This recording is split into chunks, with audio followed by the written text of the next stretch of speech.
Hari Minggu mereka sebut hari Minggu. Hari Minggu hari tidak kerja bagi mereka, dan kita umat Islam juga ikut mereka sampai hari ini. Walaupun kita sudah merdeka, tapi budaya kita masih Nasara al-Yahuda.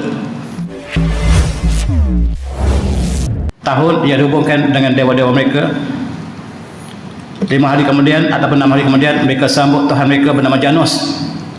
Mereka sebut 1 Januari. Januari itulah untuk merayakan Tuhan Janus. Dan bentuk penjajahan baru ialah dengan memberikan pinjaman pada negara membangun, dan negara itu tidak mampu untuk membayar interest. Negara itu akan terjajah. Dan jaga-jaga tuan-tuan, negara kita jangan sekali-kali terlibat dengan IMF, sebab itulah perangkat penjajahan dalam bentuk ekonomi. Dan amalan menyambut tahun baru ini menjadi amalan standard SOP dunia. Mereka berpesta, mereka lakukan segala maksiat. Alangkah malang kita negara Islam, kita tak pernah bebas daripada amalan ini walaupun kita sudah merdeka.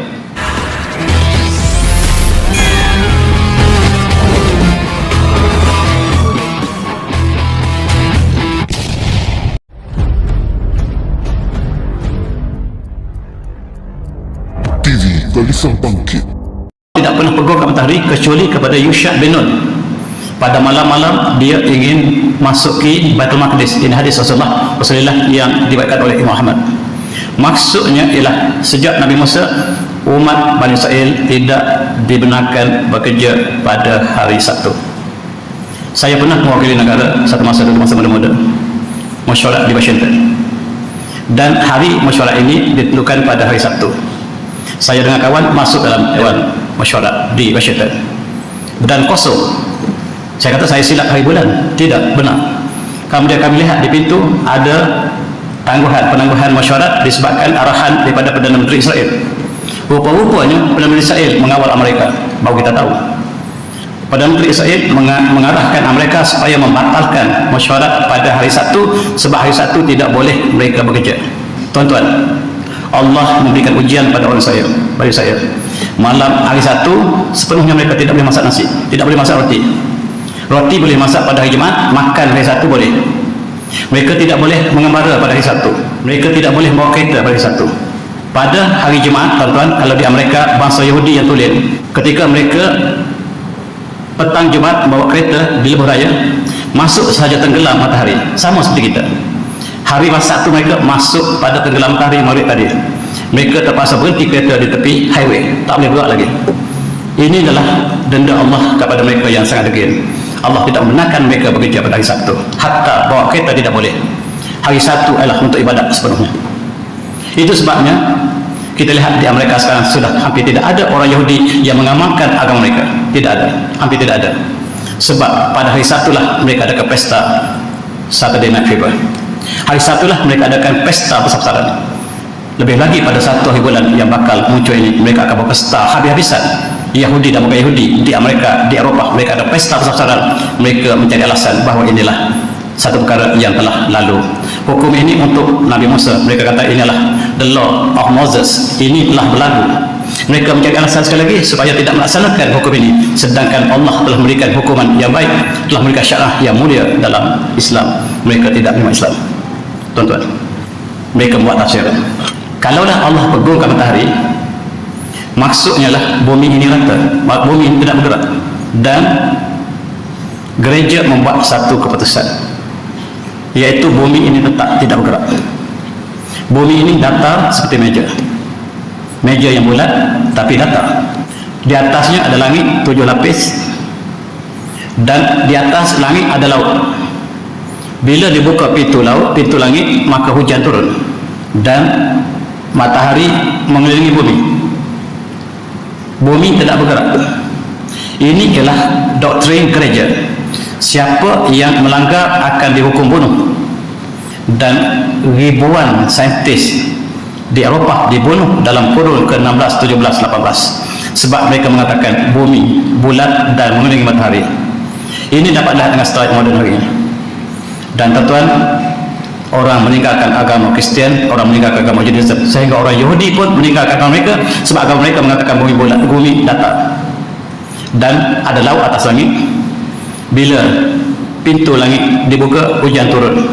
Kalau pintu tak buka, hujan tak turun. Sedangkan mereka tahu bahawa hujan turun daripada awan, bukan daripada langit, daripada awan saja hujan turun. Naik kapal terbang lebih tinggi daripada awan, hujan tak turun dah. Kita lepas hujan di bawah. Dan orang tinggal agama Kristian, orang tinggal agama Judaism, dan mereka memeluk Islam ramai-ramai. Sebab dalam Islam Allah mengatakan yuqairul nahar baikul nahar on lain. Allah gulingkan malam ke siang dan gulingkan siang ke malam. Guling ini yukawir maksudnya lilit satu yang bulat. Oleh sebab itu seluruh saintis muslim sepakat bahawa dunia bulat dan bergerak. Sebab Allah mengatakan wa taral jibala tasbaha jamatan wa hiya tamurru as-sahaba sanallahu alladhi atqana kulla syai'. Dan apakah melihat bukit itu, gunung ganam yang kamu sangka diam, tetapi dia bergerak laju seperti awan, maksudnya bumi yang berputar. Dan itu sebab ulama kita sepakat mengatakan bumi yang mengelilingi matahari, bukan matahari mengelilingi bumi. Dan sekarang mereka adakan Flat Earth Society. Flat Earth Society ini sebab terdesaknya orang Yahudi untuk mengembalikan manusia kepada agama mereka, dan mereka sangat cemburu sebab orang Islam semakin bertambah. Mereka pujuk orang Islam, pemuda kita, supaya mengadakan Flat Earth Society. Dan Malaysia ini tidak ada satu kesatuan Malaysia Flat Earth Society. Saya ada ahli falak. Setiap majlis falak yang saya pergi di seluruh negara, sama ada Johor sampai ke Kedah, Perlis, Terengganu, Kelantan, soalan yang wajib ditanya pada saya setiap kali majlis, bumi ini rata atau bulat? Dan orang sudah naik ke langit, tuan-tuan, membuat rumah ke langit, melihat perjalanan bumi dan langit, kita masih berbincang langit ini bulat ataupun lepek. Ahli-ahli Flat Earth di Malaysia sangat ramai. Mereka ingin mengajak supaya orang meninggalkan Islam dengan Flat Earth, sedangkan ulama kita telah selesai sejak zaman. Dan dalam tafsir-tafsir yang muktabar kita lihat, mereka telah membicarakan tentang bentuk bulat, dan mereka adakan geluk. Sejak kurun yang ke-8 mereka buat geluk bagaimana pelajaran dilakukan di keliling bumi, dan pelajaran Muslim telah melakukan pelajaran ke seluruh bumi dan buat peta di atas geluk. Dan mereka letakkan garis 0 darjah di atas Mekah supaya merujuk Mekah untuk lihat kiblat. Setiap bumi ini dibuat koordinat. Ini dilakukan oleh Al-Biruni. Ini ilmu kartografi yang diasaskan oleh Islam. Ketika itu orang barat masih lagi menganggap bumi ini rata. Itu sebab British sangat lewat datang ke sebelah timur, sebab mereka mengatakan dunia ini masih seperti bola, seperti meja, dan mereka akan jatuh ke bawah. Yang mula-mula sekali datang ke sebelah timur ialah Portugis ini asal namanya Andalusia. Kemudian Spanyol yang datang ke sini, sebab Spanyol nama asalnya Andalusia, dan mereka datang dengan ilmu Islam. Dan orang British masih menganggap dunia rata sampai kurun ke-18. Perbezaan yang sangat nyata antara mereka dan kita. Benar dan palsu. Tuan-tuan semati, mula-mula sekali orang Kristian dan orang Yahudi pergi gereja pada hari sama, sebab mereka daripada aliran sama. Nabi Isa AS ialah Bani Israel dan diutuskan kepada Bani Israel. Dalam Bible disebut dalam bahasa Inggeris, I'm not sent but to the lost sheep of Israel. Saya tidak diutuskan, kata Nabi SAW, kecuali untuk Bani Israel. Dan Allah tegaskan Al-Quran bahawa Nabi SAW diutuskan kepada Bani Israel semata-mata. Sebab Nabi yang terakhir ialah Nabi seluruh alam. Rasulullah SAW bakal diutuskan kepada seluruh manusia. Sedangkan Nabi sebelum ini semuanya diutus pada bangsa mereka masing-masing. Nabi Nuh kepada kaum Nuh, Nabi Soleh kepada kaum Nabi Soleh, Nabi Hud kepada kaum Nabi Hud, dan Nabi Ilyas ataupun Nabi Syuaib kepada kaumnya sendiri. Nabi Isa juga kepada kaumnya.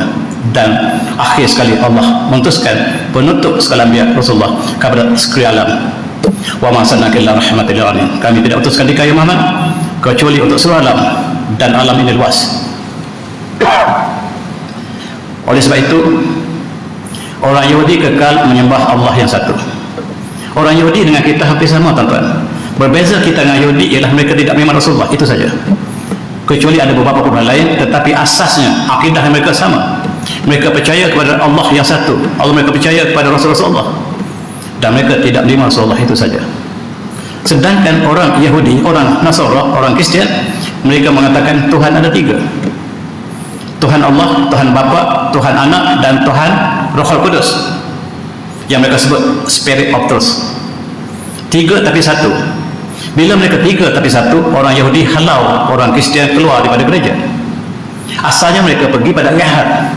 Kristian dan Nasara semuanya beribadat pada hari Sabtu sebab mereka dilarang bekerja Sabtu. Tetapi apabila orang Kristian telah mengambil 3 Trinity, 3 tapi 1, orang Yahudi tendang orang Kristian keluar daripada gereja. Lalu mereka mengubah agama mereka dan pergi pada hari Ahad. Mereka mula pergi ke gereja pada Ahad selepas mereka ditolak oleh orang Nasara, orang Yahudi. Dan Allah menceritakan dalam Al-Quran, "A'udzu minasyaitonir rajim. Wa qalat lahu rasul laisa lin-nasara ala syai' wa qalat lin-nasara laisa lil-yahudi ala syai' wa hum yatluna kitaba kadzalika alladziina lam yu'minu bihim wallahu yaqmaluhum yaumal qiyamah fima kanu fihi yakhtalifun." Surah An-Nazl. Orang Yahudi berkata orang Nasara tidak ada apa-apa pegangan. Orang Nasara mengatakan orang Yahudi ada apa-apa pegangan. Sedangkan mereka baca kitab. Satunya baca kitab Taurat, yang lain baca kitab Injil. Wa hum yatluna kitaba kadzalika alladziina qablihim kadzalika alladziina la yu'minuna bihim. Dan orang yang tidak mengetahui, orang yang jahil juga mengatakan demikian. Mereka masing-masing mengatakan mereka lah yang benar. Orang Yahudi kata mereka benar, orang Nasara kata mereka benar, dan orang yang jahil, orang yang tidak mengetahui kata Allah mengatakan mereka lah yang benar. Wallahu yaqulu, dan hari kiamat nanti Allah akan memberikan hukum kepada mereka fima kanu fihi yakhtalifun. Apa yang mereka berbantah di dunia ini, Allah akan berikan kebenaran di akhirat nanti. Dan akhir sekali terpisahlah Yahudi dan Nasara, satu pergi hari Ahad, satu pergi hari Sabtu sampai hari ini. Tetapi bila mereka ingin memerangi Islam, mereka boleh bersatu kembali. Yahudi dan Nasara, Yahudi di Spanyol tuan, dibunuh oleh Nasara ketika Isabel dan Ferdinand kembali memerintah Spanyol selepas Andalusia. Kedua pasangan ini membunuh orang Islam, membunuh orang Yahudi. Orang Yahudi juga dibunuh sehingga Yahudi berkeliaran lagi sampai ke Amerika. Sebenarnya Kristian dengan Yahudi mereka berperang. Tetapi bila mereka bertemu dengan Islam, mereka boleh bersatu buat sementara. Di Amerika mereka boleh bersatu untuk hancurkan Islam. Mereka bersatukan di antara Yahudi dan Nasara di Amerika untuk hancurkan Afghanistan. Mereka bersatu untuk hancurkan Syria, untuk hancurkan Yaman, untuk hancurkan semua negara Islam. Mereka bersatu. Persatuan mereka sangat longgar. Sementara Islam, umat Islam tidak dihapuskan, lepas itu mereka akan berperang kembali. Itu sebab apabila British sampai sini, yang biayai British untuk menjajah Melaya ialah Yahudi. Orang Yahudi mereka buat lomba kuda pada hari Ahad, dan orang Kristian buat lomba kuda pada hari Sabtu. Hari Sabtu dan hari Ahad adalah hari Yahudi. Mereka sebut hari sukan. Lomba kuda ialah sukan mereka sebut. Dan sekali lagi mereka mencari helah. Mereka juga tidak boleh berjudi, tuan-tuan. Yahudi Nasara juga tidak boleh minum arak, tapi mereka mencari alasan untuk mereka lakukannya. Hari Ahad Sabtu mereka kekalkan untuk hari lomba kuda, sehingga dalam kalender kita yang lama hari Ahad Sabtu gambar kuda sepenuhnya. Tuan-tuan semati. Orang Kristian pula pada malam Sabtu mereka adakan pesta tarian besar-besaran yang mereka sebut Saturday Night Fever. John Travolta yang terkenal satu masa dulu menghidupkan malam Sabtu sebagai Saturday Night Fever untuk peli orang Yahudi yang tak boleh bekerja pada hari Sabtu. Pada mulanya orang Kristian peli Yahudi supaya mereka adakan pesta pada hari Sabtu. Orang Yahudi pula buat pesta pada hari Ahad. Mereka tidak pernah bersetuju di antara satu sama lain. Mereka mengadakan minum arak sampai pagi. Hari Minggu mereka sebut hari Minggu. Hari Minggu hari tidak kerja bagi mereka. Dan kita umat Islam juga ikut mereka sampai hari ini. Walaupun kita sudah merdeka, tapi budaya kita masih Nasara al-Yahuda. Tuan-tuan, mereka berpesta. Mereka membuka kelak-kelak malam di Melaya kita. Bila mereka datang sini, mereka ada kelak-kelak eksklusif. Mereka bawa pembesar-pembesar kita, bangsawan kita untuk bersama mereka. Dan akhirnya sudah menjadi satu budaya negara kita. Kita merdeka, tetapi amalan ini masih berterusan sampai hari ini. Dan lebih lagi apabila kita sudah hampir menyambut tahun baru, kita lihat dalam gambar ini ialah mereka menyambut solstice. Solstice ialah pada 1, 22 hari bulan Disember. Hari itulah hari malam yang paling panjang. Dan pada 5 Disember mereka menunggu matahari naik lebih awal. Mereka adakan pesta yang besar-besaran untuk menyambut matahari. Ini berlaku sebelum Kristian, sebelum Yahudi lagi. Orang Eropah menyembah matahari pada 25 Disember. Mereka hubungkan dengan kelahiran segala tuhan-tuhan mereka, termasuk Hercules, Mitra dan sebagainya. 5 hari kemudian mereka menyambut tahun baru. Tahun yang dihubungkan dengan dewa-dewa mereka. 5 hari kemudian ataupun 6 hari kemudian mereka sambut Tuhan mereka bernama Janus. Mereka sebut 1 Januari. Januari itulah untuk merayakan Tuhan Janus yang dirayakan oleh orang sebelum Kristian lagi. Dan kabar-kabar ini menunjukkan mereka menyembah matahari pada 5 Desember, dan mereka ada pesta perayaan pada 5 Desember. Perayaan pada 5 Desember ini sebelum Kristian, sebelum Yahudi lagi mereka lakukan pesta ini. Bila Kristian muncul, mereka melakukan Christmas pada hari yang sama. Dan 5 hari kemudian mereka menandakan hari Tuhan Janus, dan mereka sebut Januari. Bulan Februari pula mereka merayakan Tuhan lain bernama Parwa, kemudian Tuhan March, kemudian Tuhan April adalah Tuhan perempuan. Tidak ada kena-mengena dengan kita. Sedangkan Allah menyatakan inna idal suru indallahi isna asyara syahran fi kitabillahi wal qassamar min harbatun hurum dzalika dinul qayyim, dan bilangan bulan di sisi Allah ialah 12 bulan sejak Allah ciptakan langit dan bumi. Di antaranya lah 4 bulan haram. Bulan di sisi Allah ialah bulan Hijriah, bukan bulan Masihi. Allah ciptakan matahari bulan. La tasjudu syamsi wal qamar wasjudu lillazi khalaqahunna in kuntum iyyahu ta'budun. Jangan kamu sembah pada matahari, jangan kamu sembah bulan. Sembahlah Allah yang menciptakan bulan dan matahari. Sekiranya kamu hanya menyembah Allah. Dan mereka adakan pesta menyambut tahun baru mengikut segala khurafat yang mereka adakan. Mereka panggil tahun baru, dan oleh sebab itu ulama berselisih faham, berselisih pandangan tentang perayaan satu bulan baru. Pertama, mereka melihat bahawa tahun ini dirayakan untuk menyambut Tuhan-Tuhan yang tidak mengenal agama Islam. Satu kumpulan lain melihat bulan ini dinamakan sudah tidak ada hubungan dengan Tuhan-Tuhan mereka. Kita hanya namakan Januari itu bulan 1, dan kita namakan Januari itu hanya nama bulan, bukan nama Tuhan. Itu pandangan kedua. Pandangan pertama mengatakan perayaan ini bermula dengan penyembahan berhala, Tuhan-Tuhan yang mereka sembah. Tuhan Apollo. Tuhan Apollo ialah Tuhan api. Dalam Islam ini ialah Ifrit, yang bawa obor api itu ialah Ifrit. Dalam amalan orang Greece mereka mengatakan ini Tuhan Apollo, yang dibawa obornya dalam sukan Olimpik, dalam segala sukan. Dan kerana mereka ada 2 pandangan, satunya kerana tahun baru ialah kerana ada hubungan dengan segala Tuhan-Tuhan yang dilarang oleh Islam. Satu lagi mengatakan bulan-bulan ini hanyalah nama semata-mata yang tidak ada hubungan dengan Tuhan-Tuhan mereka lagi, hanya nama sekadar bulan. Jadi 2 pendekatan dalam konteks ini. Dalam konteks inilah kita akan insyaAllah sehari 2 lagi kita akan masuk tahun baru, tahun 2023, tahun yang penuh cabaran. Kita mulakan dengan tahun 2023 ini dengan banjir besar di Pantai Timur, dan jatuhnya ataupun gelincirnya tanah di Batangkali. Saya ada kuliah minggu lepas di sana, hampir tidak dapat kelas sebab di sana ada kejadian tanah runtuh. Dan sekarang kita lihat di Eropah, Amerika yang angkuh diserang oleh bom snow yang meliputi seluruh Amerika. Amerika hampir kaku hari ini. Eropah hampir kaku sebab dilanda oleh snow yang sangat hebat. Peperangannya tak pernah tamat di Ukraine, bahkan di Cyprus, Turki, di Taiwan, dan umat Islam Palestin sentiasa bergelut dengan musuhnya Yahudi. Dalam masa inilah kita masuk tahun baru, tahun yang penuh cabaran. Dan ada satu masjid jemput saya untuk menguraikan apakah cabaran yang kita hadapi tahun 2023, insyaAllah 2 malam lagi. Tuan-tuan yang hormati, mereka menunggu 12 tengah malam untuk menyambut tahun baru.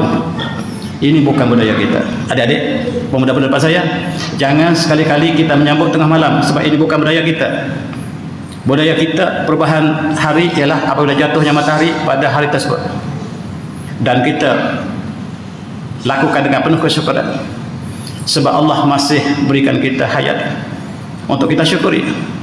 malam untuk kita completely atau untuk kita refleksi sejarah kita selama ini dan nikmat Allah yang beri kepada kita, bukan untuk kita gembira dan kita berpesta di mana-mana saja, sebab kita umat Islam tidak sama dengan mereka. Kita di atas muka bumi ini penuh dengan tanggungjawab, bukan untuk hedonism untuk mereka. Mereka hanyalah untuk hedonism. Kita dengan penuh tanggungjawab sebab kita diberikan ujian di atas muka bumi. Tuan-tuan, berdasarkan kedua pandangan tadi, maka hukum untuk menyambut hari awal tahun baru diberikan oleh beberapa negara. Saya ingin sebut beberapa negara. Pertama, negara Saudi, dan saya baca sedikit daripada hukum yang mereka keluarkan majlis mufti mereka. Harama Majlis Ulama Saudiyah ittifalat bi ra'si sanah miladiyah. Saudi Arabia mengharamkan sambutan tahun baru 1 hari bulan Masih. Dan pendapat Mufti juga mengatakan dengan perayaan ini juga dilarang untuk memberikan hadiah bunga kepada orang yang kita sayangi. Ini fatwa yang sangat keras pada Saudi. Kalau kita nak berikan hadiah bunga pada hari lain silakan, tapi jangan pada tahun baru, sebab dia tasyabuh dengan kaum yang menyembah berhala. Ini bukan pandangan saya, pandangan Saudi. Itu pun pandangan lama mereka. Pandangan mereka sekarang sudah berubah. Dan saya ingin sebut juga apakah Mufti Iran sebut, walaupun dia Syiah, tetapi kita lihat apakah yang mereka sebut tentang perayaan 1 bulan awal tahun baru. Hazrat Sultanat Sultan Amniyah Ariniyah Ittifaq bi'andil miladi al-milad. Iran, majlis ulama mereka mengharamkan sambutan tahun baru sebab dia tak mengenal dengan umat Islam. Dan bulan insya-Allah ialah bulan 12 bulan yang Allah sebut bulan-bulan Hijriah. Begitu juga Somali juga mengharamkan ihtifal bi'ayat ra'sis sanah miladiyah, mengharamkan sambutan tahun baru. Walau macam mana pun penduduk yang bukan Islam negara Somali dibenarkan untuk menyambutnya, dan umat Islam tidak dibenarkan untuk tasyabuh menyerupai mereka. Dengan adik-adik ada pandangan yang satu pandangan lagi membenarkannya. Indonesia, Aceh tidak membenarkannya. Aceh mengatakan bahawa Jamaatul Muslimah limanai ihtifal bi'ad milad al-Masih. Sekurang-kurangnya Aceh tidak membenarkan sambutan tahun baru, tidak ada bunga api pada tahun baru. Kalau ada pun ialah majlis tazkirah seperti ini. Dan Tajikistan juga yang ihtifal bi'ad milad al-Masih. Tuan-tuan boleh baca dalam slide yang dalam Facebook saya dapat tunjukkan nasnya. Dan Tajikistan juga mengharamkan sambutan tahun baru. Brunei lebih ketat. Brunei melarang untuk merayakan tahun baru, mengharam sendiri. Dan siapa yang melakukan perayaan tahun baru, uqubah sijnin 5 tahun, dan hukuman mereka yang merayakan tahun baru 5 tahun penjara. Tuan-tuan, sebab kita menyerupai amalan orang yang menyembah berhala. Sedangkan pandangan kedua ialah Januari, Februari ini hanyalah nama yang tidak menggambarkan berhala. Dia macam bulan 1, bulan 2, bulan 3. Itu pandangan kedua. Dan bulan, matahari Allah yang ciptakan. Manusia yang meletakkan value kepada bulan tersebut. Dan Malaysia, tuan-tuan, Mufti kita Datuk Dr. Zulkifli mengatakan, setelah melihat hujuhan kedua pihak yang membenarkan dan mengharamkannya, saya cenderung untuk membenarkan sambutan tahun baru. Itu Malaysia boleh. Malaysia boleh. Arab Saudi, Iran, Somali, Brunei, Aceh haram. Sekarang tuan-tuan boleh pilih mana yang tuan-tuan suka. Kalau orang kata ini air ada racun, datang pakar mengatakan saya tidak ada racun di sini. Ada pakar lain mengatakan dalamnya ada racun. Sekarang tuan-tuan boleh minum, kata tuan suka. Bukan tuan-tuan nak minum atau tidak. Sebab sebahagian kata ada racun dalam air ini, sebahagian kata tidak ada, bersih. Sekarang tersilap tuan untuk minum, berani minum atau tidak. Ini ialah sikap kita. Mufti wilayah membuatkan fatwa boleh, sebab nama-nama tadi hanyalah tidak merujuk lagi pada berhala. Begitu juga dengan Mufti baru Saudi selepas Mufti lamanya meninggal. Dia mengatakan bahawa menyambut hari Christmas dan menyambut tahun baru ialah not a matter of religious law. Dia bukan masalah agama, dia masalah budaya. Budaya boleh kita lakukan. Itu pandangan Saudi baru. Saudi lama mengharamkan. Sekarang tuan-tuan boleh pilih, yang satu kata ada racun, satu lagi kata tidak ada racun. Sekarang tuan-tuan kalau berani sila makan. Saya tak berani. Di atas dasar itulah kita lihat Saudi telah merayakan hari 1 bulan sejak pada tahun 2019. Sejak zaman Rasulullah sampailah pada tahun 2019 tak pernah mereka sambut hari awal tahun baru. Dan buat pertama kali mereka menyambut 2 tahun lepas.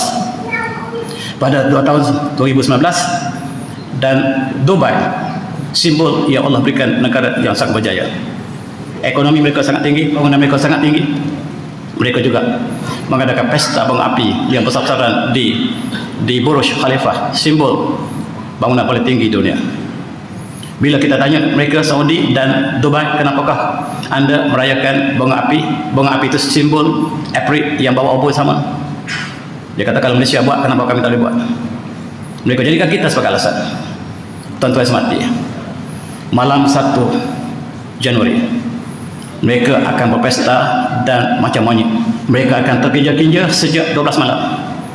Sebab mereka mengatakan hari berubah pada tengah malam, dan ini tak ada mengenai kita.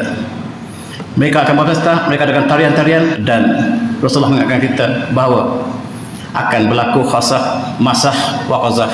Satu masa nanti, satu masa Allah menjadikan khasaf, satu lagi masa Allah tukarkan menjadi hewan, wa qazaf, dan jadikan tenggelam dalam bumi dan sebagainya. Dan ditanya oleh para sahabat, Rasulullah mengatakan, ia apabila zahrat akinat wal mazif wa syaribat al-khumur, apabila arak diminum, terdapatnya penyanyi perempuan dan alat muzik yang didapati, maka itulah masanya Allah akan masah, khasaf dan qazaf sebagai satu daripada ancaman sebagai kaum ashab as-sabt. Mari kita ambil iktibar total.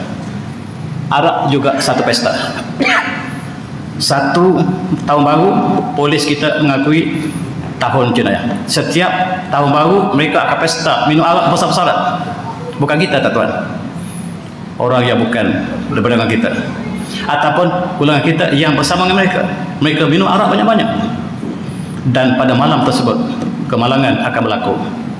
Bila mereka sudah minum arak, mereka akan langgar siapa saja, sama ada orang Islam atau bukan Islam. Mereka langgar di jalan raya ataupun di mana saja. Sedangkan orang Yahudi tidak membenarkan minum arak. Jewish law prohibits the consumption of wine. Mereka kata God forbid wine and swine. Allah haramkan arak dan babi. Jelas sama seperti kita.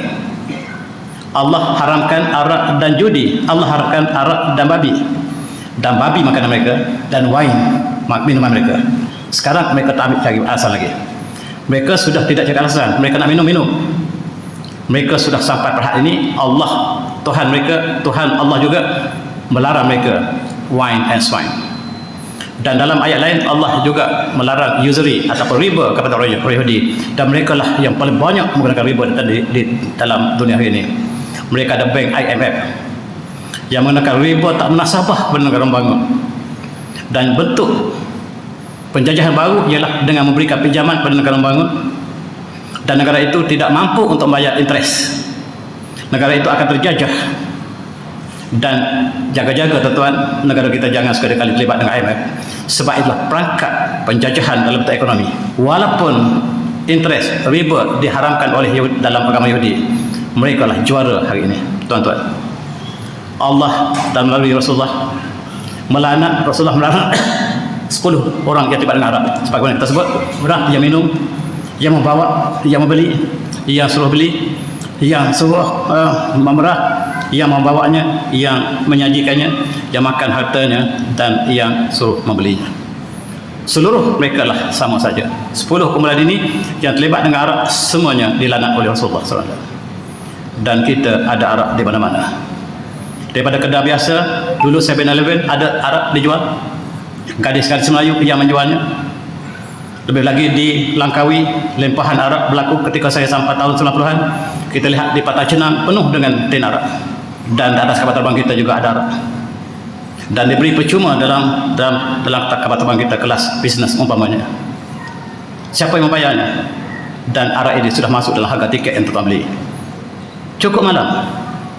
yang Allah haramkan kita mencari alasan untuk ekonomi kita, untuk judi. Kita tidak sanggup untuk mengharamkan kasino terbesar Asia Tenggara di Ketiadaan. Data dasar untuk mencari helah, mencari alasan bahawa itulah sumber ekonomi kita. Dan kita sama seperti kaum Ashabus Sabti, mencari alasan untuk melakukan dosa. Contoh yang semati, alkohol plus drive equal death. Bawa kereta, minum arak, mati jawabnya. Dan ini berlaku pada awal tahun baru. Bila mereka raikan tahun baru di seluruh dunia, tuan-tuan, polis dunia mengatakan malam tahun baru ialah malam jenayah.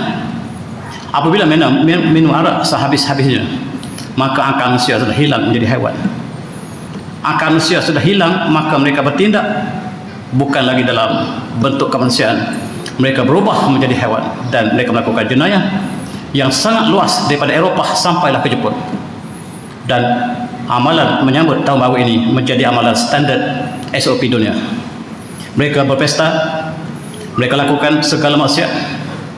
Alangkah malang kita negara Islam, kita tak pernah bebas daripada amalan ini walaupun kita sudah merdeka. Pemuda-pemuda kita sangat tertarik. Alangkah malang sekiranya malam esok atau malam lusa mereka berkumpul datang mereka. Lebih malang kalau ada pemimpin yang bersama-sama mereka, bukan untuk tujuan bersyukur, sama-sama bermunajat, sama-sama berdoa bersyukur, bukan, tetapi dengan pesta. Alangkah malang. Dan inilah yang berlaku selama ini. Dan kita hanya dapat bercakap dan bercakap di masjid dan suara kita tak dengari. Itulah yang dapat kita sebutkan, tuan-tuan. Mabuk ambang tahun baru diakui oleh seluruh polis dunia. Tanya polis Malaysia, mereka akui tahun baru ialah malam jenayah arak. Dan pemandu mabuk tutup segala punca, tingkatkan hukuman, tetapi tidak pernah berlaku, tuan-tuan. Kemalangan jalan raya yang sangat dahsyat berlaku dan mereka tidak bersalah. Pada tahun 20 lepas 8,000 kemalangan disebabkan oleh arak dalam masa 5 hari. Selepas tahun baru 5 hari tahun baru, termasuk malam tahun baru 5 hari seterusnya, ada 8,000 kemalangan jalan raya. Bukan saya kata, polis kata. Apakah kita tidak boleh menjadikan alasan ini untuk menghalang arak? Bukan resis, tetapi jenayah dilakukan oleh semua bangsa. Tapi sayang di Malaysia, tuan-tuan, kita merasakan ini krisis. Dan agama manakah yang menghalalkan arak? Barangkali ada. Tetapi kalau kita jadikan alasan bahawa orang pakai Islam berhak, orang pakai Islam juga yang minum, mereka langgar orang Islam.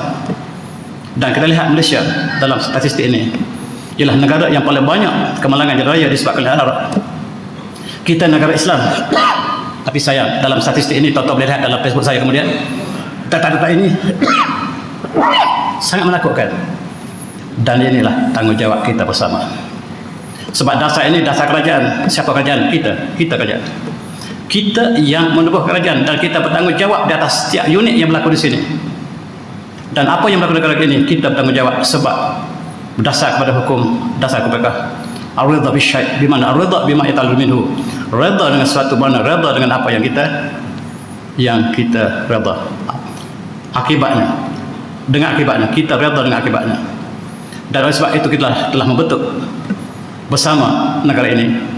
Setiap negara ini, maka kita harus tangguh bersama. Dalam konteks arak, kita lihat sebaik saja minum arak, otak kita sudah cacat.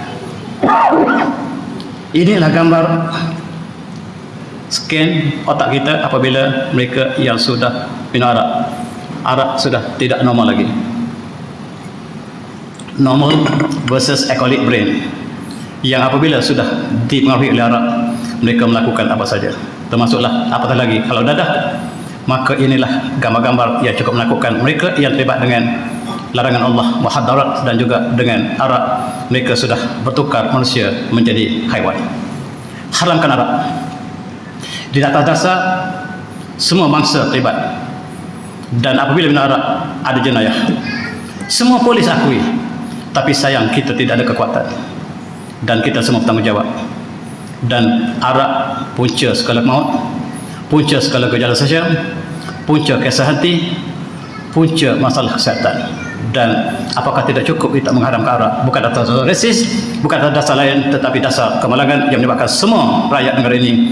Dan hati-hati pada satu hari bulan ini, malam satu hari bulan, pemuda-pemuda kita di rumah kita, pastikan mereka bersama kita, jangan mereka keluar dan bersama dengan mereka yang lupakan dunia, supaya kita berbeza dengan mereka. Dan kata itu saya minta maaf, saya sudahi dengan berbelak tapi Assalamualaikum warahmatullahi wabarakatuh. Tasbih Soros.